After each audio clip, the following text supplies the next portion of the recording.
हत्या से बढ़कर तो पाप और क्या लगेगा बताओ।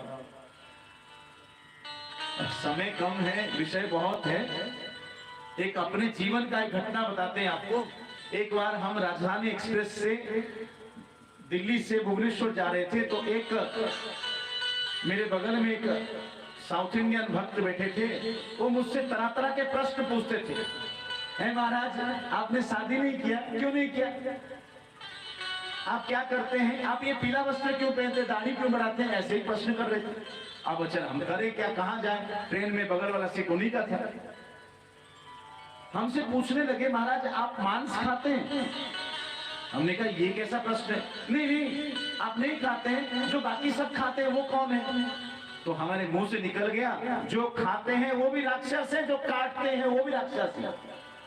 अब उसी ट्रेन में एक सज्जन बैठे थे बंगाल से।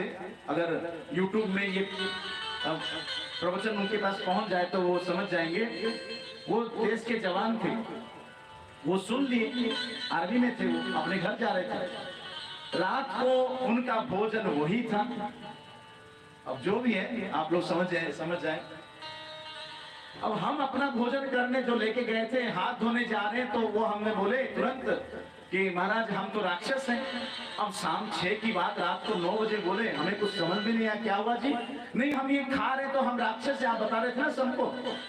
तो हमें लगा अरे भैया ये तो सुन लिया, बड़ा गड़बड़ हो गया। तो उन्होंने कहा महाराज भोजन पाने के बाद सोना मत, हमें कुछ पूछना है। और आसपास के भी लोग भी सुन रहे थे ये बात। अब भोजन खा के हम चुप से बैठे हैं, वो पर्दा खोले, बोले महाराज सोए तो नहीं, थोड़ा बाहर आइए, कुछ प्रश्न पूछना है। हम बाहर गए, सभी चुपचाप सुन रहे हैं कि अब शास्त्रार्थ होगा। उन्होंने कहा महाराज आप धर्म प्रचारक हैं? हमने कहा नहीं जी, हम कोई प्रचारक नहीं है, छोटे से साधक हैं, बस अपने जो गुरु का दिया हुआ ज्ञान है वो बांट रहे हैं। तो आप सभी धर्म को मानते होंगे? हाँ जी, क्यों नहीं मानते? तो फिर आप वो क्यों नहीं करते जो दूसरे धर्म वाले करते हैं? क्या मांस खाना? हमने कहा नहीं जी हम नहीं करते। बोले क्यों? आप सब धर्म को मानते हैं तो वो भी तो धर्म वाले हैं, वो भी तो खाते हैं। उन्हें क्या लिखा है? मेरा कहाँ लिखा है ना, उनके ग्रंथ में लिखा है। हमने कहा आप पढ़े हो? बोले नहीं पढ़े तो नहीं है। फिर आप कैसे बोल रहे हो? नहीं महाराज फिर भी आप बताइए आप क्यों नहीं खाते हो? सब तो खाते हैं। तो जब बार बार ये बात बोले तो हमने उनके हाथ को मारा। हमने कहा आपको कष्ट हुआ?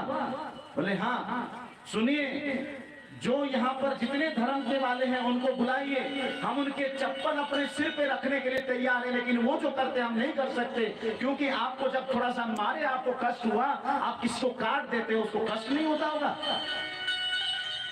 वो बेचारे चुप हो गए। वास्तव में ये फैक्ट है, सत्य घटना है। हमने जैसे ये विषय बोला, हमने कहा कि जिनको आप काट देते हो उनको कष्ट नहीं होता, तो तुरंत वो पीछे हो गए। बोले महाराज मैं हार गया। हो गया, सब आर्गुमेंट खत्म, आप जीते, मैं हार गया, आप जाइए सो जाइए। जितने भी बैठे थे सब चुप हो गए, सब एडमिट किए, लेकिन फिर भी खा रहे हो। आश्चर्य है, आश्चर्य। हमारे देश में कुछ ऐसे जिनको आप सेलिब्रिटीज कहते हो, सेलिब्रिटीज जिनकी कैरेक्टर का कोई मूल्य नहीं है, वे खड़े हो जाते हैं टीवी में अनाउंस करते, देखो जी होली का महीना है, होली का पर्व है, ज्यादा होली मत खाना, पानी ज्यादा खत्म मत करना, दिवाली है पटाखे मत फोड़ना।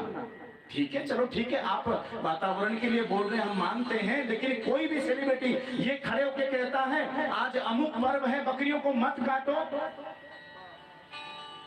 किसी में हिम्मत नहीं है, किसी में नहीं है हिम्मत, लेकिन ये सब बोलने के लिए तैयार हैं। आश्चर्य है। तो मांस खाना जितना पाप है, काटना जितना पाप है, खाना भी उतना ही पाप है। अगर आज तक जो भी खाते होंगे उनसे मेरा निवेदन है, आज इसी भागवत के सामने संकल्प करें और त्याग दें। महापाप है, महापाप। अरे आपके बच्चे को थोड़ा सा चोट पहुंचता है तो आपका हृदय थर थर कांपता है। आप उस माँ के सामने उसके बच्चे को काट दिया जाता है, उस माँ का क्या हाल होता होगा? क्यों पाप के भागीदार बनते हो? क्या भगवान ने और कुछ दिया नहीं है क्या? दूध, दही, पनीर, घी, कितने सारे फल, कितने अनाज दे रखा है भगवान रचना के लिए। जीवा के स्वाद के लिए आप इतने पाप के, बड़े पाप के भागीदार बन रहे हैं। ये मेरा निवेदन है बस। बाकी आपका जीवन है, आप जैसे चलाओ, हम क्या कर सकते हैं। हाँ जी।